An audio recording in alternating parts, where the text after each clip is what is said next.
വെഞ്ഞാറമൂട് കൂട്ടക്കൊലക്കേസ് പ്രതി അഫാന്റെ പിതാവ് റഹീം കേരളത്തിലെത്തി. രാവിലെ 7:45 റഹീം തിരുവനന്തപുരം വിമാനത്താവളത്തിൽ എത്തിയത്.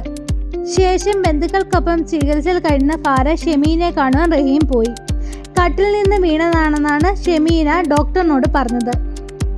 ഇളയ മകൻ അഫാസിനെ കാണണമെന്ന് ഷെമീൻ ആവശ്യപ്പെട്ടു. അഫാനെ അന്വേഷിച്ചു. ഷെമീന് ആരോഗ്യനില പുരോഗതി ഉണ്ടെന്നും ബന്ധുക്കൾ പറയുന്നു. അഫാന് ഉണ്ടായത് വലിയ കടമുണ്ട്. നാട്ടിൽ 14 പേരിൽ നിന്നാണ് വാങ്ങിയത്. 70 ലക്ഷം രൂപയാണ്. ഒരാളിൽ നിന്ന് വാങ്ങിയ മറ്റൊരാളുടെ കടം വീട്ടലാണ് ചെയ്തത്. വീട് വിറ്റ് കടം വീട്ടാനുള്ള ശ്രമിച്ചു. കടം കൈകാര്യം ചെയ്യുന്നത് ഉമ്മ ഷെമീനയും അഫാനും ഒരുമിച്ചായിരുന്നു. കടക്കാർ പണം തിരിച്ചു ചോദിച്ചതും പരിഹസിച്ചതും പ്രകോപിതനായതാണ് എല്ലാത്തിനും കാരണം. അച്ഛൻ്റെ സഹോദരൻ ലത്തീഫ് നിരന്തരമായി ഉമ്മയെ കുറ്റപ്പെടുത്തിയെന്ന് അഫാൻ മൊഴി നൽകിയിട്ടുണ്ട്.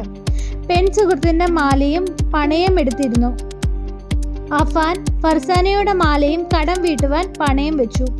ഫർസാനയുടെ മാല തിരികെ ചോദിച്ചിരുന്നു. അതേസമയം അഫാനെ മജിസ്ട്രേറ്റ് ആശുപത്രിയിൽ എത്തിച്ച് റിമാൻഡ് ചെയ്യും.